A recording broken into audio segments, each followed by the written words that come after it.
زندگی میں ہم سبھی یہ چاہتے ہیں کہ ہماری مشکلیں، مصیبتیں، پریشانیاں سب دور ہو جائیں اور ہماری زندگی میں خوشحالی آ جائے۔ تو آج جو میں آپ کے ساتھ ویڈیو میں میسج شیئر کر رہا ہوں، میں سمجھتا ہوں یہ بہت ہی امپورٹنٹ میسج ہے، اتنا امپورٹنٹ کہ یہ ویڈیو آپ کو روزانہ دیکھنا چاہیے، اور اگر روزانہ نہ بھی دیکھ پائیں، جب بھی کسی مصیبت میں، پریشانی میں آپ پھنسے ہوں، یہ ویڈیو ضرور دیکھیں۔ انشاءاللہ امید ہے کہ آپ کو بہت فائدہ ہوگا۔ اس لیے نہیں کہ یہ ویڈیو میں نے بنایا، لیکن اس لیے کہ اس میں اللہ سبحانہ تعالیٰ کے کلام میں سے کوئی ایسی آیات آپ کے ساتھ شیئر کروں گا جس کے بارے میں اکثر لوگ غافل ہیں۔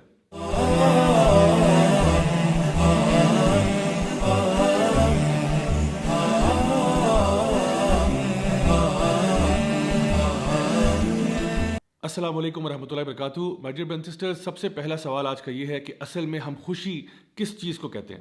اس کے بارے میں سوشل سائنٹسٹ نے کافی ڈیبیٹ کی کہ اصل میں خوشی ہوتی کیا ہے، لیکن اگر اس پوری بحث کا اگر آپ سمرائزیشن دیکھنا چاہیں تو وہ یہ ہے کہ خوشی کہتے ہیں جب کوئی بھی کام آپ کی مرضی کے مطابق ہوتا ہے تو انسان کو خوشی ہو جاتی ہے۔ فار ایگزامپل، ایک بچہ کسی اسکول میں داخلہ لینا چاہتا تھا، وہاں پہ داخلہ ہو گیا، وہ خوش ہو گیا۔ وہ رات کو چاکلیٹ کھانا چاہتا تھا، ماں نے چاکلیٹ دے دی، وہ خوش ہو گیا۔ فیوچر میں جا کے جہاں وہ شادی کرنا چاہتا تھا وہاں اس کی شادی ہو گئی تو وہ خوش ہو گیا۔ جس جگہ پر نوکری کرنا چاہتا تھا وہاں نوکری مل گئی تو وہ خوش ہو گیا۔ یعنی کہ جب چیزیں ہماری مرضی کے مطابق ہوتی ہیں تو ہمیں خوشی مل جاتی ہے، اور جب ہماری مرضی کے مطابق چیزیں نہیں ہوتی تو ہم اداس ہو جاتے ہیں۔ اب سوال یہ ہے کہ کیا ایسا ہوگا کہ آپ کی زندگی میں سارے کام جو ہوں گے وہ آپ کی مرضی کے مطابق ہوں گے؟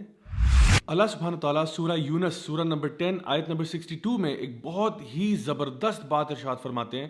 اللہ تعالیٰ فرماتے ہیں الا ان اولیاء اللہ لا خوف علیہم ولا هم یحزنون۔ یقیناً جو اللہ کے ولی ہوتے ہیں، جو اللہ کے دوست ہوتے ہیں، جو اللہ کے پیارے ہوتے ہیں، ان کی دو خصوصیات ہیں جن کا ذکر اللہ سبحانہ تعالیٰ کر رہے ہیں۔ یعنی کہ ایک تو کہا گیا کہ لا خوف علیہم، کہ ان کو خوف نہیں ہوتا، اور دوسرا ان کو غم نہیں ہوتا۔ تو یاد رکھیے ایک بات کہ خوف ہمیشہ فیوچر کی چیزوں کا ہوتا ہے اور غم ہمیشہ پاسٹ کی چیزوں کا ہوتا ہے۔ یعنی خوف ہمیشہ اس چیز کا ہوتا ہے جو ابھی ہوئی نہیں ہوتی۔ مثلا مجھے ایک جنگلی جانور کاٹ جائے گا، مجھے خدا نخواستہ کرونا وائرس ہو جائے گا، میں امتحان میں فیل ہو جاؤں گا، مجھے نوکری نہیں ملے گی، یہ سارے خوف ہیں جن کا تعلق مستقبل کے ساتھ ہے۔ اور اسی طرح سے غم جب انسان کو ہوتا ہے تو وہ ہمیشہ کسی پاسٹ کی چیز یا ماضی کی چیز کے بارے میں ہوتا ہے۔ مثلا کاش کہ میں نے پڑھ لیا ہوتا تو آج فیل نہ ہوتا، کاش کہ میں نے یوں کر لیا ہوتا، کاش کہ میں نے وہ کر لیا ہوتا۔ یعنی انسان جب بھی غم کی حالت میں ہوتا ہے تو غم ہمیشہ گزری ہوئی بات پر کیا جاتا ہے، اور جب بھی انسان خوف زدہ ہوتا ہے تو وہ ہمیشہ کسی فیوچر کی چیز کے بارے میں خوف زدہ ہو رہا ہوتا ہے۔ تو اللہ سبحانہ تعالیٰ یہ بتانا چاہ رہے ہیں کہ اگر آپ واقعی میں اللہ کے ولی ہیں، اللہ کے دوست ہیں، تو آپ کو یہ پتہ ہونا چاہیے کہ اللہ تعالیٰ العلیم بھی ہے اور الحکیم بھی ہے۔ العلیم کا مطلب یہ ہے سب سے زیادہ علم والا اللہ ہے، الحکیم کا مطلب یہ ہے سب سے زیادہ حکمت والا اللہ ہے۔ یعنی اللہ تعالیٰ ہمارے سے علم میں بھی زیادہ ہے، ہمارے سے سمجھ میں بھی، ہمارے سے وزڈم میں بھی زیادہ ہے، اور ہمیں شاید کسی بھی تصویر کا ایک چھوٹا سا پکسل نظر آ رہا ہوتا ہے، اور اللہ تعالیٰ کو پوری تصویر نظر آ رہی ہوتی ہے۔ ہم اپنی لمیٹڈ سوچ کے اندر اکثر اوقات مسئلوں کو سمجھ نہیں پاتے، جیسا کہ سورہ البقرہ کے اندر بھی سورہ نمبر 2 آیت نمبر 216 میں اللہ سبحانہ تعالیٰ ارشاد فرماتے ہیں کہ شاید ہو سکتا ہے کہ تم کسی چیز سے محبت کرتے ہو، تم کسی چیز کو اپنے لیے اچھا سمجھتے ہو، لیکن وہ تمہارے لیے اچھی نہیں ہے، اور ہو سکتا ہے کہ تم جس چیز کو برا سمجھتے ہو اصل میں وہ تمہارے لیے بری نہ ہو، اللہ جانتا ہے اور تم نہیں جانتے۔ تو جس دن انسان یہ فیصلہ کر لیتا ہے کہ اللہ مجھ سے زیادہ جانتا ہے، اللہ مجھ سے بہتر جانتا ہے، اللہ کی حکمت میرے سے بہت زیادہ ہے، تو وہ آٹومیٹکلی اپنی مرضی کی بات نہیں کرتا، وہ اللہ کی مرضی کی بات کرتا ہے۔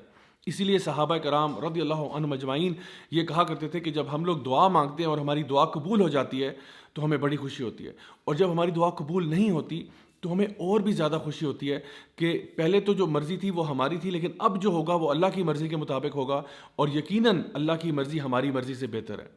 اللہ آپ کو آپ کی ماں سے بھی زیادہ چاہتا ہے، تو ایسا کیسے ہو سکتا ہے کہ اللہ آپ کے ساتھ کوئی ایسا معاملہ کرے جو آپ کے لیے برا ہے؟ میں آپ کو اپنی لائف سے کچھ ایگزامپلس بتاتا ہوں کہ جب میں نے کالج یونیورسٹی کی طرف جانا شروع کیا تو میں نے کچھ یونیورسٹیز کے لیے اپلائی کیا جہاں پہ میرا بہت دل تھا، اور میں نے بڑی محنت بھی کی، میں نے دعائیں بھی بہت مانگی، لیکن میرا داخلہ نہیں ہوا۔ پہلے ایک یونیورسٹی کے لیے ٹرائی کیا، پھر دوسری کے لیے ٹرائی کیا، دونوں میں نہیں ہوا، اور آپ یقین کریں میں اتنا ڈیوسٹیٹ ہوا، میں ایک طرح سے آپ کہہ سکتے ہیں کہ میں اللہ تعالیٰ سے نعوذ باللہ کوئی ناراض ہو گیا، اور میں یہ سوچنے لگ پڑا کہ یا اللہ مطلب تیرا اتنی بڑی تیری کائنات ہے، اتنا بڑا تیرا قبضہ قدرت ہے، اور اس میں اگر ایک مسکین میرے جیسا اس یونیورسٹی میں چلا جاتا تو اس میں کیا کمی آ جانی تھی؟ یعنی کہ اگر میرے جیسا ایک مسکین انسان اس یونیورسٹی میں داخل ہو جاتا تو آخر اس میں کیا ہی حرج تھا؟ لیکن آپ یقین کریں کئی سالوں کے بعد مجھے سمجھ میں آیا کہ اس کی حکمت کیا تھی. میں ان یونیورسٹیز میں ایز اے اسٹوڈنٹ تو نہیں گیا, لیکن بار بار ان یونیورسٹیز میں ایز اے ٹیچر ضرور گیا, لیکچرز دینے کے لیے, ٹاکس دینے کے لیے, ورک شاپس کرانے کے لیے. اور جس شان و شوکت کے ساتھ میں وہاں پہ گیا اور جس پروٹوکول کے ساتھ گیا, وہ اللہ ہی بہتر جانتا ہے کہ میں اس کا ڈیزرونگ تو نہیں تھا. لیکن میں نے بعد میں جب اس کے بارے میں غور کیا اور سوچا تو یہ خیال آیا کہ واقعی میں اس ٹائم پہ جو سوچتا تھا, اللہ کا پلان میرے پلان سے کروڑوں گنا بہتر تھا. اور ایک دفعہ ایسا بھی ہوا کہ میرا پاؤں جو ہے وہ 4 جگہ سے ٹوٹ گیا, اور وہ اسی طرح سے میں سوچتا تھا اس کے بارے میں کہ آخر اس میں کیا حکمت ہو سکتی ہے. مطلب نارمل میری روٹین چل رہی ہے, لوگوں کو پڑھانے کا سلسلہ چل رہا ہے, پڑھنے کا سلسلہ چل رہا ہے, تو یہ جو میرا پاؤں ٹوٹا ہے, کیا یہ ضروری تھا؟ کیا یہ ضروری تھا کہ یہ واقعہ پیش آتا؟ لیکن آپ یقین کریں کہ اس پاؤں ٹوٹنے کی وجہ سے 2 مہینے میں جب بیڈ ریسٹ پہ گیا ہوں تو مجھے اتنی زیادہ کتابیں پڑھنے کا موقع ملا کہ الحمدللہ میرے نالج میں اضافہ ہوا, اور مجھے معلوم ہے کہ وہ میرے لیے ادروائز کرنا پاسبل نہیں تھا. سو اگر آپ مجھ سے پوچھیں تو وہ 2 مہینے جو تھے میرے بیڈ ریسٹ پہ, they were some of the best months of my life. اسی طرح سے ہماری زندگی میں ایسے بہت سارے واقعات آتے ہیں کہ ہم لوگوں نے جی CSS کا امتحان دیا, نہیں ہو سکا, کہیں پہ شادی کرنا چاہ رہے تھے, نہیں ہو سک رہی وہاں پہ, کہیں اور ہم نے بزنس میں انویسٹ کیا, بات نہیں بنی, تو ہم پریشان ہو کے بیٹھ جاتے ہیں کہ پتہ نہیں ایسا آخر کیوں ہے. کبھی کبھار اولاد کے معاملے میں ہم یہ سوچتے ہیں کہ ہائے میں تو بیٹے چاہتا تھا, اللہ مجھے بیٹیاں کیوں دے رہا ہے, یا میں اولاد چاہتا تھا, مجھے اولاد کیوں نہیں مل رہی. آپ یقین کریں گے میں کچھ ایسے لوگوں کو بھی جانتا ہوں جن کی شادی کے 18 سال کے بعد, 20 سال کے بعد اللہ تعالیٰ نے ان کو اولاد دی ہے. کچھ ایسے لوگ بھی ہیں جنہوں نے بہت چھوٹے بزنس سے آغاز کیا اور 10, 15, 20 سال کے بعد اللہ تعالیٰ نے ان کو کروڑ پتی بنا دیا. My dear brothers and sisters, اللہ تعالیٰ آپ کے ٹائم ٹیبل کے مطابق نہیں چلتا, ہم اللہ تعالیٰ کے بتائے ہوئے ٹائم ٹیبل کے مطابق چلتے ہیں. سو آپ اپنے طور پہ پوری کوشش کریں, پوری محنت کریں. اگر تو اللہ تعالیٰ نے چاہا تو اسی میں اللہ تعالیٰ خیر و برکت ڈال دے گا, اور اگر اللہ تعالیٰ نے ایسا نہ چاہا تو یہ بات جان لیں کہ جو بھی فیصلہ اللہ کا ہوگا وہ آپ کے لیے بہتر ہوگا. اسی لیے اللہ سبحانہ تعالیٰ ان اگلی آیات میں ارشاد فرماتے ہیں الذین آمنوا وکانوا یتقون, کہ یہ وہ لوگ ہیں جو اللہ کے ولی ہیں, جو کہ ایمان لاتے ہیں اور تقوی اختیار کرتے ہیں. لہم البشریٰ فی الحیات الدنیا وفی الآخرہ, اللہ تعالیٰ ان کو خوشخبریاں سناتا ہے دنیا میں بھی اور آخرت میں بھی. مائی ڈیئر برادرز سسٹرز, اگر آپ ان آیات کو سمجھ جائیں تو آپ کو یقین ہو جائے کہ جو لوگ بھی اللہ تعالیٰ کے دوست بن جاتے ہیں, نہ فیوچر کے بارے میں ان کو ٹینشن ہوتی ہے کیونکہ ان کو پتہ ہے کہ جو فیصلہ اللہ کرے گا وہ بہتر ہوگا, نہ پاسٹ کا غم ہوتا ہے کیونکہ وہ پاسٹ کے بارے میں اگر جو غلطیاں کوتاہیاں ہوئی ان سے توبہ کر کے آگے آپ جا چکے ہیں. یہی وہ لوگ ہیں جن کے بارے میں اللہ تعالیٰ فرماتا ہے کہ اللہ تعالیٰ ان کو دنیا میں بھی خوشیاں دیتا ہے اور آخرت میں بھی خوشیاں دیتا ہے. انشاءاللہ آئی ہوپ کہ اس سے آپ کو بات واضح ہوگی, اور اب پریشانی ٹینشن لینے کی کوئی ضرورت نہیں ہے کیونکہ اللہ ہمارے ساتھ ہے نا.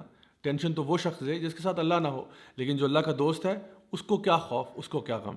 Until next time, this is me, Raja Ziaul Haq, signing off. Wassalamu alaikum wa rahmatullahi wa barakatuh.